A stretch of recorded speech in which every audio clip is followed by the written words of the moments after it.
sure how her fingers move that fast and how she does that. That's incredible. Thank you, Rose. That was amazing. Well, good morning. Welcome to One Life. My name is Chelsea. You are at our One Life Explorer edition, which means that today's service is going to look a little bit different than what it normally looks like. And as soon as I'm done, there will be a video that kind of explains what that is. What I can tell you is that today we are going to explore what would the world be like without Christmas. So what if Jesus had never been born? What if we never celebrated Christmas at all? That is what we are going to explore today. So with that in mind, there's a few things that I'm going to tell you to think about during the service. Okay, number one is as you're listening and taking in and all of these things, you might have some questions pop up or even some pushback where you're like, I don't know about that. We want to invite you to go to our Explore page to post those questions, and we will look forward to getting back to you on those and answering those, okay? Number two is when you came in, did you see the book that's called The Case for Christmas? This is a little Christmas gift to you from us, and it is a great read on why we believe that Christmas is an actual historical event. So we ask that you take one per family, go home, read it together. It will be fantastic. Okay, then number three, speaking of families. Okay, so today we are going to talk a little bit about Santa as a historical figure. So if you might have a kid with you that you maybe don't want them to hear some things that might go along with that, we encourage you to use your discretion on if they should stay in the service or not, okay? And then lastly, this Christmas season, we want to invite everyone to participate in the spirit of giving, okay? And so we have two efforts to help under-resourced children this Christmas. And I think this is so great because literally, like this past week, Josh, my husband, and I, we were talking, and we're like, how do we give back? Like, how do we know like what is really needed? Where can we actually like help somewhere? And even Amanda, I took an ornament off a tree, what I'm about to tell you about, and she's like, you have to like buy that if you take it, or you have to put it back because it represents a kid. And so I think that that's so cool that we participate in that and that we give back. So we have a giving tree. You might have seen it when you came in. And it has an ornament. I have like 20 things in my hand. Okay, so it has an ornament that looks like this, and it has an instruction sheet. Make sure you take the instruction sheet and read it because there's 3 items, but you only need to buy 1. Okay, and these will go to kids at Daniel Wirtz School in Evansville. Okay, so take one of those.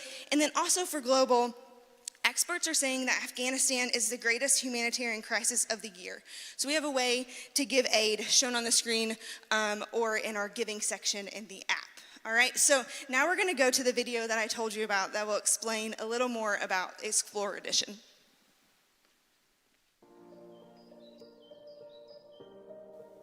Welcome to One Life Explore Edition. How would you like to explore church as an insider rather than an outsider? Wouldn't it be nice to explore church and all that goes with it? Faith, worship, love, prayer, the Bible, the afterlife, but in an environment that was open to questions and discussion rather than suspicious of them. That's what we're inviting you to do. Wonder. So here's the plan. Each Sunday, we do things churches all around the world have done for 2 millennia. We sing together, we pray together, we serve together, and we listen to teaching together. Outside of the services, many even hang out together. We believe these things are important. And what drives us to our belief is that Jesus of Nazareth really is who he claimed to be. And his claims, well, they're extraordinary. In his words, he saw himself as, among other things, the way and the truth and the life. And as bold and unlikely as that claim may seem, we believe there are lots of good reasons for 21st century thinking people to believe it. We'd like to share those reasons with anyone who's open to exploring them. That's why we have dedicated at least one Sunday each month specifically to not do the things we ordinarily do, so we can take the time to share the reasons we have found so compelling with those who may be skeptical or maybe even struggled with belief. That's what One Life Explore Edition is all about. It's for you, the explorers, those who are open but have honest, thoughtful struggles with the extraordinary claims of Jesus, or who might have suspicions about religion in general or just church specifically. Each time we'll take a different topic that we hope is of interest to anyone, from big questions like where did the universe come from, to why has the church done so many awful things in the past? We want to create an environment of honesty, transparency, but also intelligent discussion. Sometimes our approach will be simple, and other times we'll use our love for elaborate production and art to bring the message with a little more velocity and creativity. In simplest terms, Jesus made a lot of extraordinary claims about himself. The most important thing we want to do is present reasons why we think Jesus should be believed. Then we want to invite people to dialogue and explore the most important questions of life. Welcome to One Life Explorer Edition. Welcome to the journey.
Well, Merry Christmas season, everyone. You know, it was way back in 1946 that one of the most beloved Christmas movies of all time was released to the public. It was called It's a Wonderful Life. And it's celebrating its 75th anniversary this year. And I think it's important to say its age because the premise that we're talking about, this whole thing of what if Christmas never happened, what if Jesus was never born, is kind of illustrated by that movie. And some of you have seen it. And honestly, it probably goes according to age, whether you've seen it or not. It's a 75-year-old movie. So if you're older, you're probably familiar with it. If you're younger, you may not be. But I do. So with that in mind, I want to sketch out a little bit of how it goes and how it travels because it's important to what we're talking about. All right, so the main character, George, he grows up in a small town and he wants to get out of the small town. He's got big dreams. He wants to go to the big city. He wants to do big things. So circumstances plot against him. And they keep pushing back on him throughout the movie. He's trying to get out of town. He's trying to go for his dreams, and he keeps getting interrupted by circumstances over and over and over and over and over again into his adulthood. And then he gets into a business he doesn't even like, and he has problems within that business, and his life starts getting wrecked. And he, number one, despairs of life. Number two, resents his life and gets to the point where he's suicidal. Now, when the movie was actually released, it didn't do all that great at the box office. And the reason was because many of the reviews said it was just too depressing for Christmas time. And that was back in 1946. And now we consider it almost too sentimental. Times have changed just a little bit. It's kind of weird. But he's suicidal, and heaven sends an angel to help him out. And while he's dialoguing with this angel, who's in the form of just a normal-looking person, he's dialoguing with the angel. He makes the comment, "I wish I had never been born." And so the angel says, "Okay, here's what we're going to do. You've never been born." And he shows him a world where he had never been born. And he gets to see how his life, even though he struggled, even though his circumstances were poor, even though there were things that he didn't think were important happening, he impacted the world in ways that he never could have imagined. And it adds up to what his life was actually wonderful. Great lesson and everything else. So we're going to take that basic idea and imagine, and here's why we're doing this, all right? We want to imagine that, what if Christmas was never around? In other words, what if Jesus had never been born?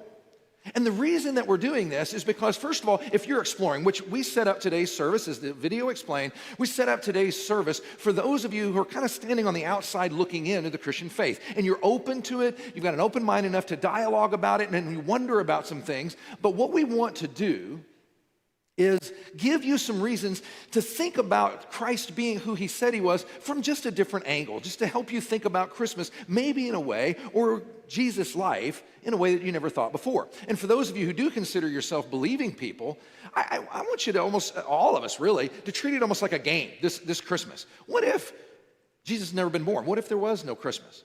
You know, look around and think about things that might not be here, and things you take for granted and that you actually enjoy that would not be here had he never been born. Now, we're going to start with some simple ones. All right, so let's imagine, what if Jesus had never been born? There was no Christmas at all. What would disappear? How would life be different?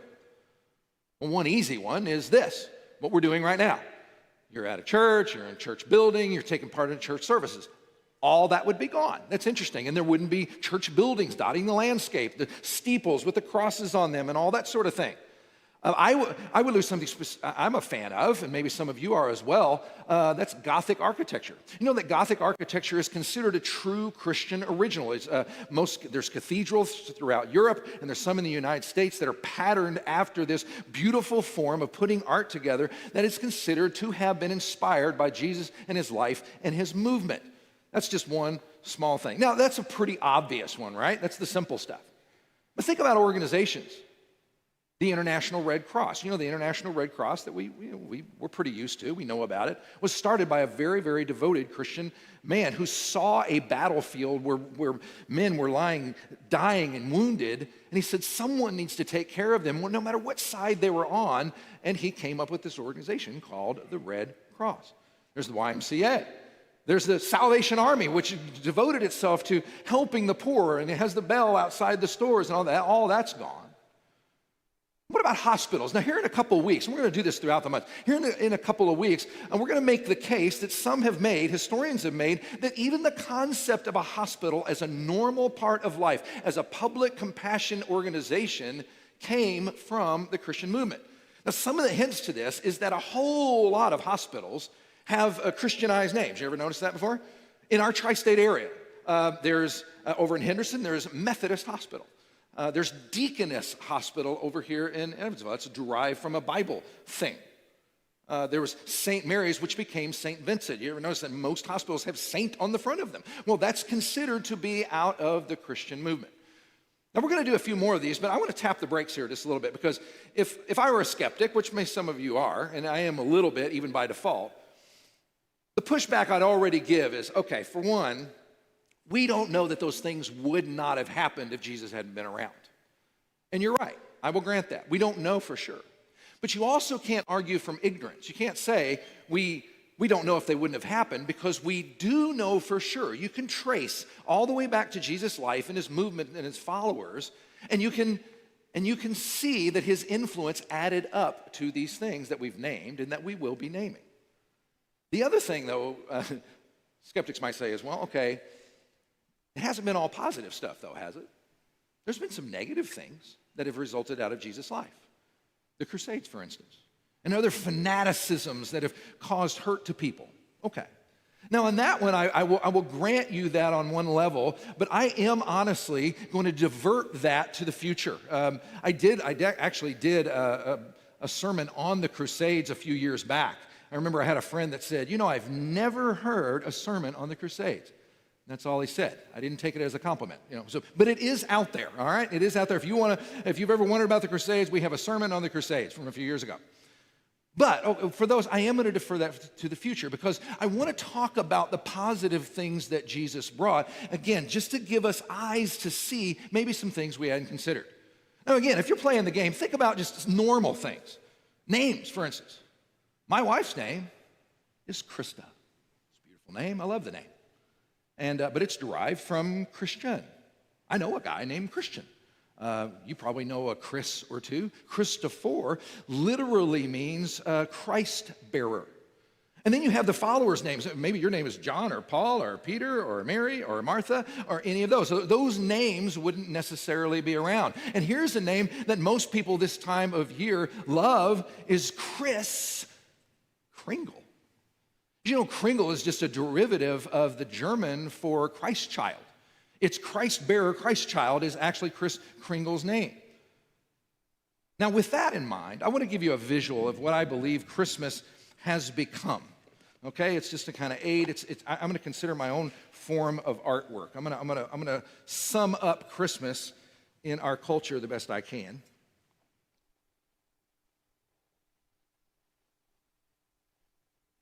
And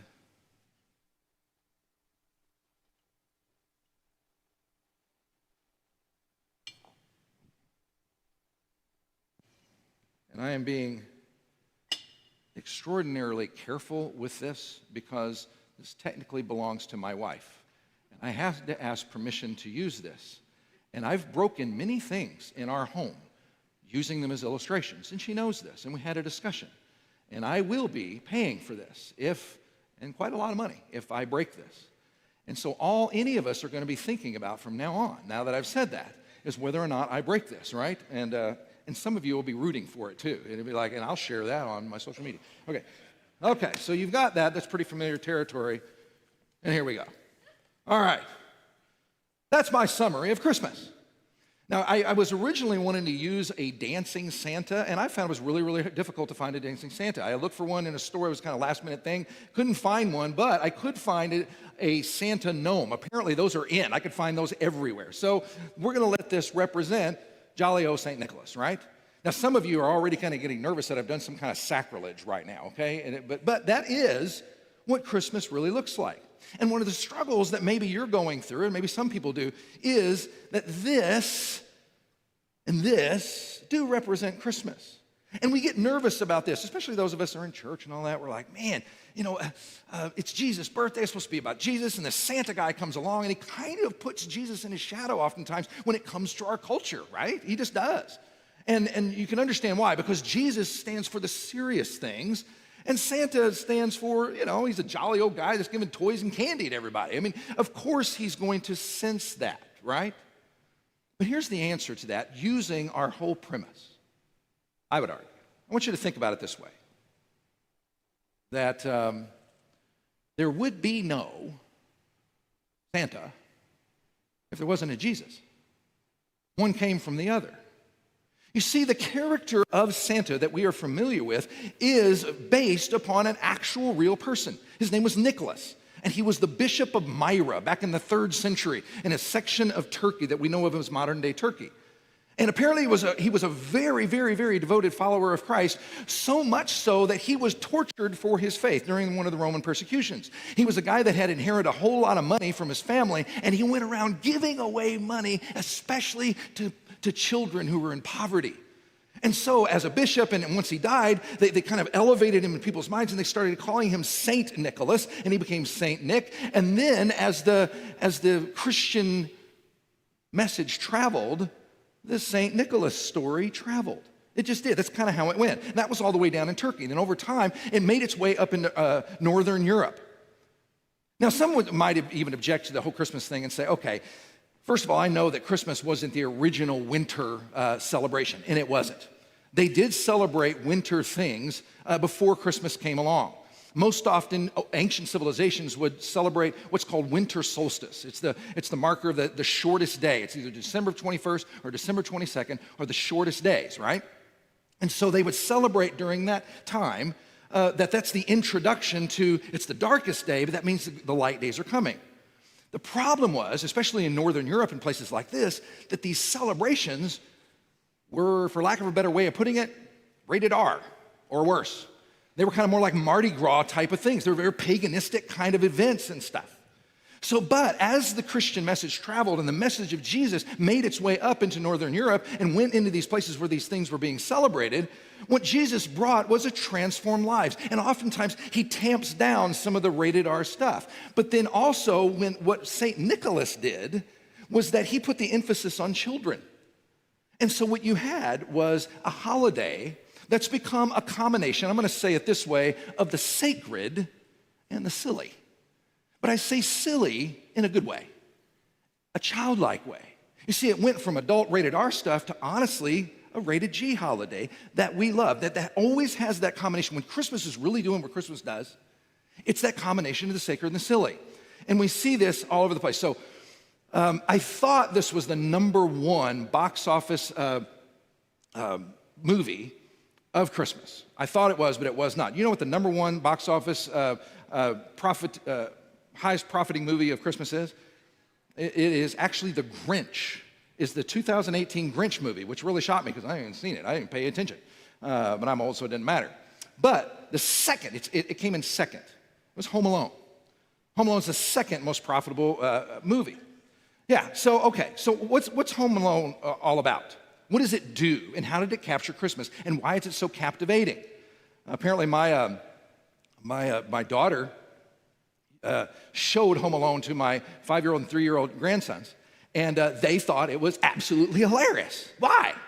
Because guys do get their heads burned. The bad guys do. And they get the, they put the ice all over the steps and put the tarantula on the face, and they go through all these antics and everything, and it's wild. And kids love the silly. Kids love just watching people get hurt, and we all do too, right?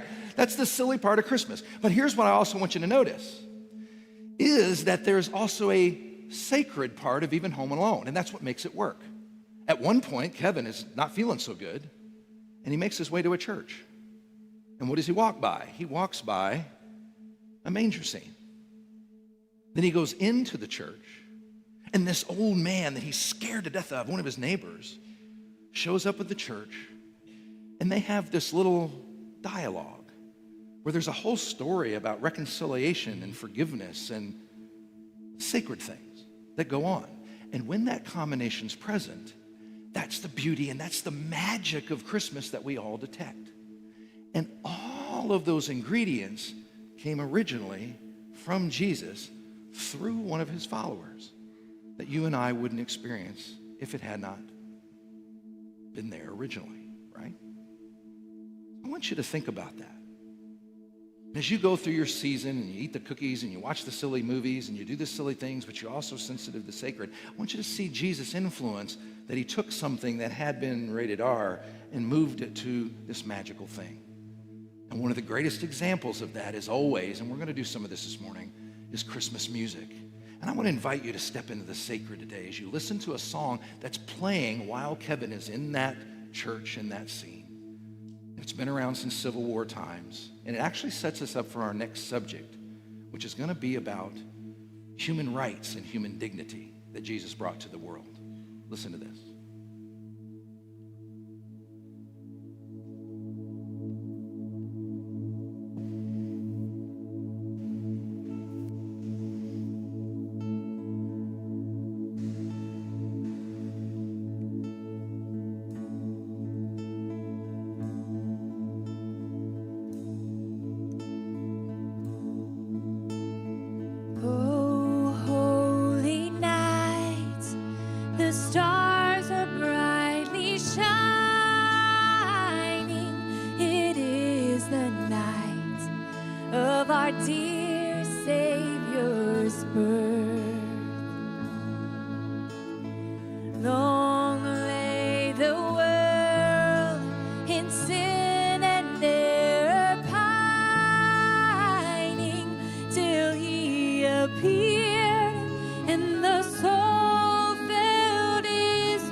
Praise his holy name.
You know, imagine a world that didn't have that song.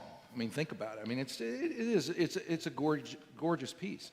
And as you look back at the history of that song, it has those sweeping melodies because the music was written in France the music part was written by a guy who normally wrote operas.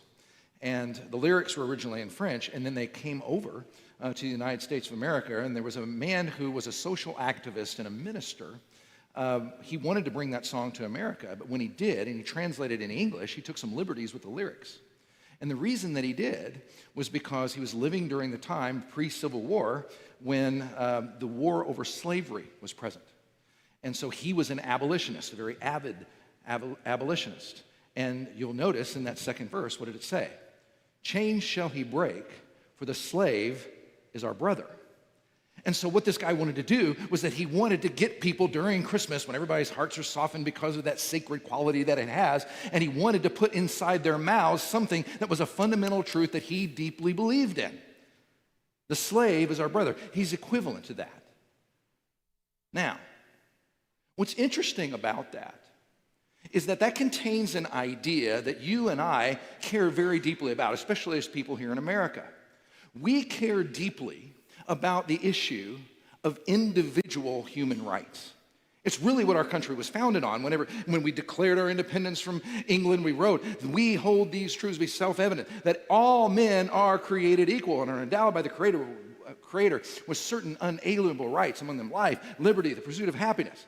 That was an assumption, and that was a radical break from what the world had seen before. And we messed up on it, and the slave thing happened. And a lot of us kind of get nervous as we talk about this, because what I'm going to argue is that the concept of individual human rights can be traced back to the life of Jesus. And some have argued, philosophers, historians, and those kinds of people would say it's arguable that concept never would have entered people's heads had it not been for the life of Jesus. I want to just give you that for food for thought, especially if you're an explorer. Now, before I go into the evidence for that, I do want to direct your attention to, we have on our Explorer page, we have an Explorer page on our website where you can go there and you can click on resources. And so the things that I'm going to be quoting, this is kind of my bibliography for this entire talk, is the sources that I quote heavily from a number of different resources, and so I invite you to interact with those things. Also, we have said that we've given you this gift called the Case for Christmas, and hopefully each family will take one. Look through here. It's just a little brief overview of why we believe that Christmas is an actual historical event, and it's not just a fairy tale, it's not just a nice story, and that you can trace many things from it. So please look at that. But what's the evidence that individual human rights, something we care deeply about, can be traced back to the life of Jesus? Well, it breaks down in three categories. Now, we say around here all the time that we believe you can bring your brain to church. So this is a segment where you're going to have to bring your brain, okay? So I'm just going to give you three categories of evidence, and they are history, logical necessity, and charity. History, logical necessity, and charity. Of why I would say something radical like, it's arguable that if Christmas never happened, that this idea of individual human rights would not really be on our radar, and we wouldn't look at the world this way. Now, history's first. As you go back in history, you hit the rewind button, you go back in there, we can see that there was a time when people did not believe in that sort of thing. They didn't think that way. You can go back to where it existed, and you can go back to where it did not exist. For instance, whenever the first scene of Christmas was the manger scene, and in that world that Jesus was introduced into and then he was born into, in that world, they did not think that way. That was the Greek and Roman world. They thought entirely different. They thought in terms of hierarchy. They thought the people that had rights were the people that were most powerful, the people that are the most rich, the kings, the rulers, and everybody else just had to serve them. There was no such thing as individual human rights. Listen to what one philosopher says, and I'm going to be quoting philosophers who aren't Christians necessarily. There's philosophers and historians. Listen to this one. Quote, "The Greek worldview rested entirely on the conviction that there exists a natural hierarchy. Some men are born to command, others to obey. But in direct contradiction, Christianity was to introduce the notion that humanity was fundamentally identical, that men were equal in dignity, an unprecedented idea at the time, and one to which our world owes its entire democratic inheritance. Now, that's quite a claim. But that's an historical thing. Now, why do they say things like that? Well, another historian I read, he said that actually Christianity gave us our first truly egalitarian statement on record. It's actually found in the book of Paul, the letter that Paul wrote to the people at Galatia. It says this. So, in Christ Jesus, you are all children of God through faith. For all of you were baptized into Christ, have clothed yourselves with Christ. There is neither Jew or Gentile, neither slave nor free, nor is there male or female, for you are all one in Christ Jesus. Now we hear that, we go, yeah, well, of course, we're Americans, of course. But remember, this was introduced into a world that did not talk that way because they did not believe that way. So that's history. The second one is what we'll call logical necessity. It's just a bit of evidence. Why would we make the claim that if Jesus wasn't around, that this whole idea of individual human rights wouldn't be around either? Logical necessity. Now, what do I mean by that? So a few years back, there was a guy wrote an article in the New York Times that someone else responded to. And he was talking about purpose in life. He was talking about the search for meaning and all the things that we care deeply about. Well, there was a writer that responded back to him with what he actually thought about human value and why we shouldn't be on that much of a search for purpose in our lives. And this was the quote. Listen to this. When the Hubble Space Telescope pointed to a black spot in the sky about the size of an eraser head for a week, it found 30,000 galaxies, over 13 billion years old, with many trillions of stars and many, many more trillions of inferred planets. Therefore, how significant are you? Here's the answer, according to this writer. You are not a unique snowflake. You are not special. You are just another piece of decaying matter on the compost pile of this world. I love that line. Merry Christmas, everyone. Nothing of you, who you are, and what you will do in the short time you are here will matter. Everything short of that realization is vanity. So celebrate life in every moment, admire its wonders. I love his conclusion. You are just a piece of matter on the compost pile of the world, but have a good time. As if that's a right conclusion to come out of that. But you've heard those kinds of arguments before. The universe is so vast and there's so much out there. Well, we couldn't matter. We couldn't be significant at all. That is a problem. It introduces that, right? So how, if that's the truth, could you say you have rights that have been endowed upon you by some creator? Do you have individual rights? Well, the logic is a little bit the opposite, that you're meaningless and you really don't have any, and your life doesn't matter. You're just a compost pile ingredient. Alan Dershowitz, I don't know if you've ever heard of him. Alan Dershowitz is a very strange, weird guy in our culture, if I'm being honest. He's a lawyer by trade. He taught at Harvard for a number of years. So he's brought on to comment on news programs. He comments on politics. He comments on a lot of very high-profile cases and takes controversial stances on high-profile cases. But he's asked his opinion a lot because he's a law expert. He taught at Harvard. Well, he wrote an essay about this whole thing about where do rights come from? Why do we even think we have them? And he said, according to his legal mind, he said, you basically have three choices of where they come from. Number one, God, endowed by their creator. They either came from God. But he is an atheist, a secular Jew. And he said, we can't have that option, so you got to get rid of that one. Two, nature.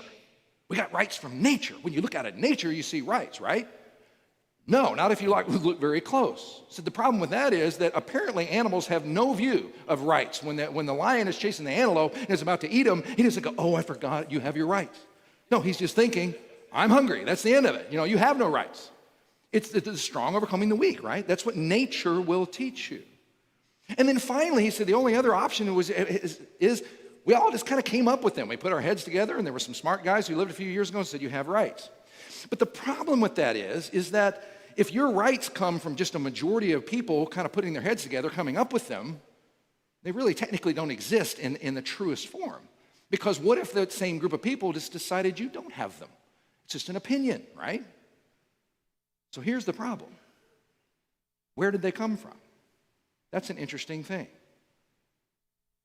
And so, the conclusion that many have drawn is when you go back in to a world that didn't believe we had rights, this whole idea that we saw in history that Jesus introduced to the world is that every single person, no matter how rich or poor you are, no matter how good looking or not you are, no matter what your status, just simply by being human was actually introduced into the world by Jesus with velocity. See, Jesus was a Jewish rabbi, and the Jews had brought into the world this, they were not very well-known people. They were a little bit, but not very much, and they brought in this idea that all people are created in the image of God. And what Jesus was this bridge personality that kind of took that message out into the larger world and has taken it around the world. That this idea that no matter who you are, if you're a human being, you're created in the image of God. And that's where your rights come from. Which leads me to the last piece of evidence, which is charity. Charity. You see what Jesus did in the whole Christmas story, and you've probably heard this preached on before, is that there's a king. The king of all the world, the king of the universe has arrived, but the king of all the universe was born in a manger. The king of all the universe was born in this very humble circumstances. Well, people back then didn't believe that was even possible or even desirable. They didn't want that. They wanted their kings to be powerful. And the Christian message, which the creator of all things came and was in a manger.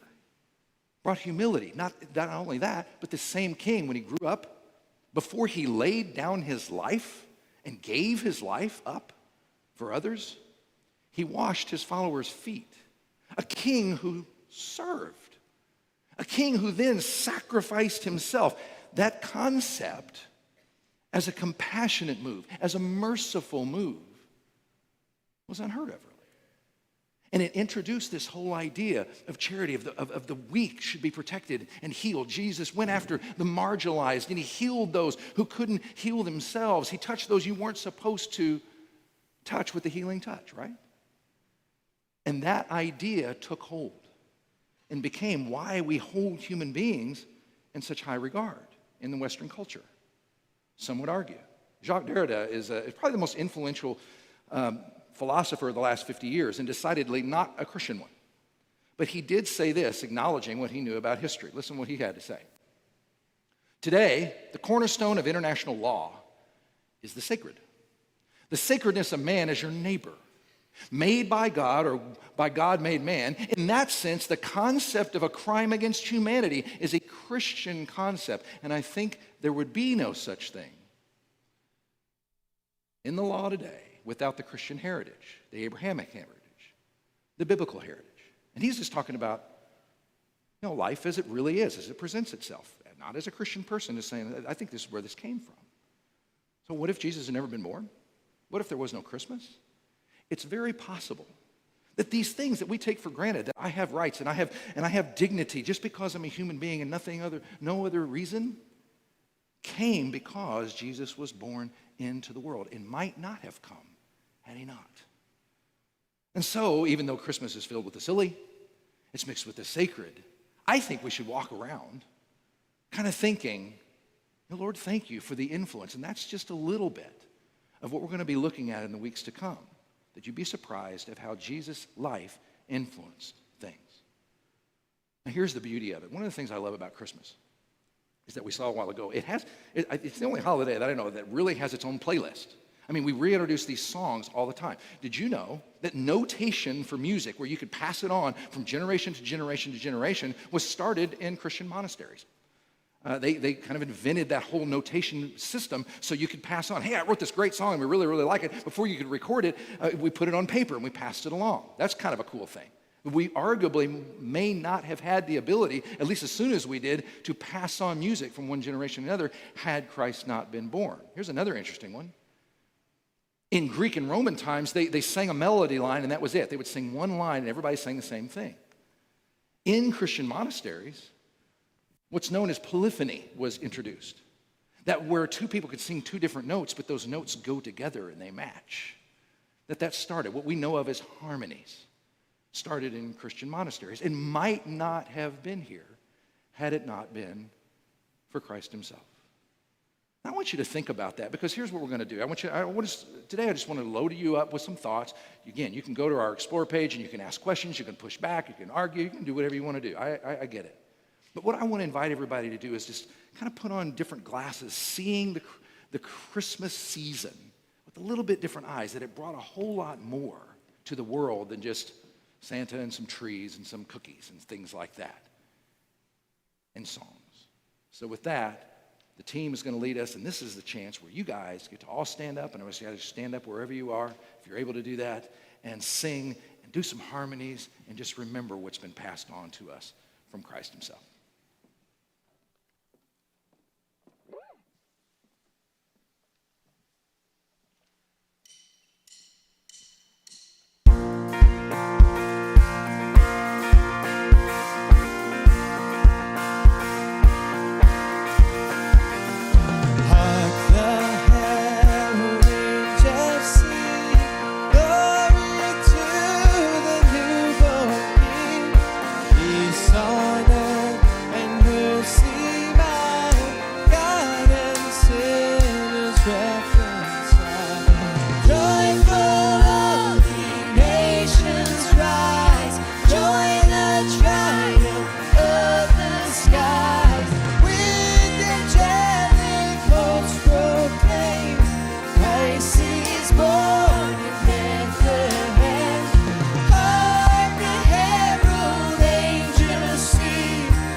Oh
Sing choirs of angels, sing in exaltation.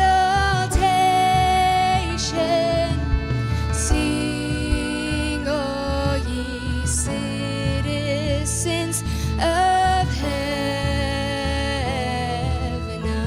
above. Glory to God, glory in the highest. Oh, come, let us adore Him. Oh, come, let us adore Him. Oh, come, let us adore Him, Christ the Lord.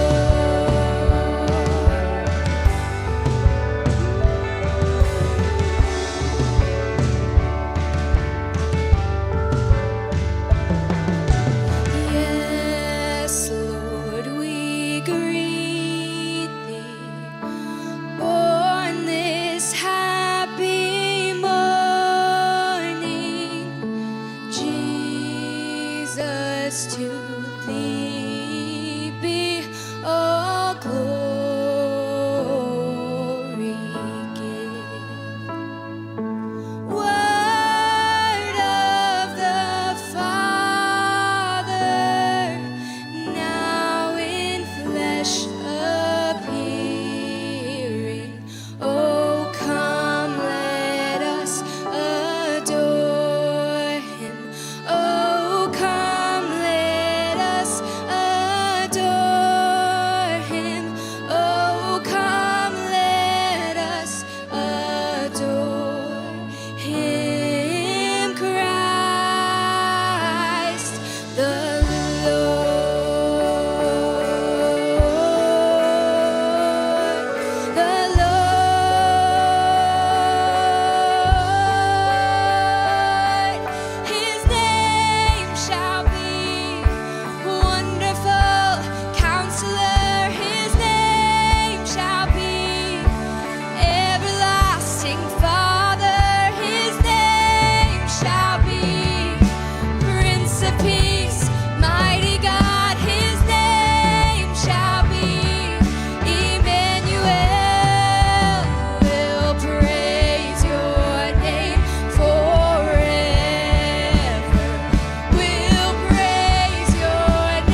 Silent night, holy night, shepherds pray at the sign, glory straight from heaven afar, heavenly hosts sing hallelujah. Christ the Savior is born. Christ the Savior is born.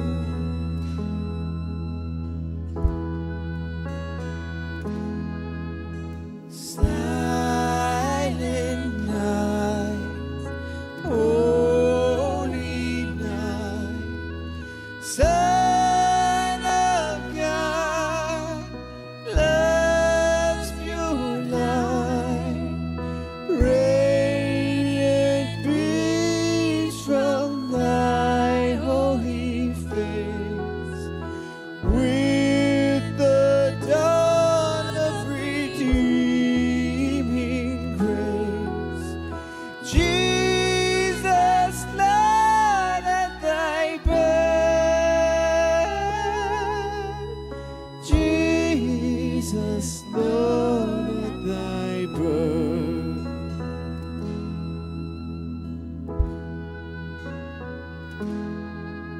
Silent night, holy night, all is calm, all is bright, round Virgin Mother and Child, holy infant, so tender and mild, sleep in heavenly peace,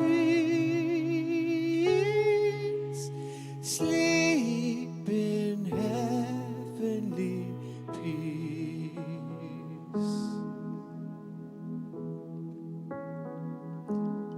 Jesus, we just come before you with hearts of gratitude. God, I thank you that you sent your son and that we don't live in a world without Christmas and that we have the hope of Jesus and that we have salvation. God, I pray for anyone that every Christmas is hard for them. God, I pray that you bring them peace this year in a way that maybe they've never experienced. God, I pray that when they, in the past where they've dread Christmas, that they no longer dread Christmas because they know the real reason. And the real reason is that we celebrate Jesus' birth. So God, I thank you for that. God, I thank you for anyone who is in this room that has questions. God, I thank you that you're speaking to them and that you're giving them wisdom. And I thank you that there's resources to help and answer. God, I pray that you increase our hearts of giving this year and that you decrease ourselves and that you increase in our hearts this year. Jesus, we thank you so much for today. I thank you for how special it was. And I pray that as we go out this week and next week and all up until Christmas, God, that we can let go of the stress and the busyness and all the things, then that we can just focus on you and remember that you are the reason. In Jesus' name, amen. Well, I don't know about you, but I am just experiencing a little more gratitude than I normally am because of today. Just realizing that, like, how different the world would be without Christmas. If you can sit, if you want, you can stand. It really doesn't matter. But few things before you go, okay? If you need to respond in some way, if you have questions, if you need prayer, we will have people in the back by the board. We hope that you go back there, get prayer. You can write it on a Post-it and tape it to the board. Do not forget your books. Make sure that you take those home and read them. I know I took one home a few years ago when I think we gave these out. We gave out another book and I never read it. So this year I'm gonna read it, okay? And then also don't forget the giving tree, okay? We want all of those kids to have a present. So go out there, get an ornament, go buy a gift, follow the instructions, do all the things, okay? And if you're not in the Christmas spirit already, hopefully you are now. I know that I am. I'm gonna go home and finish putting up all my decor and all the things. So Merry Christmas, have a great week. Stick around, say hi to somebody, I don't know. See you later, see you next week.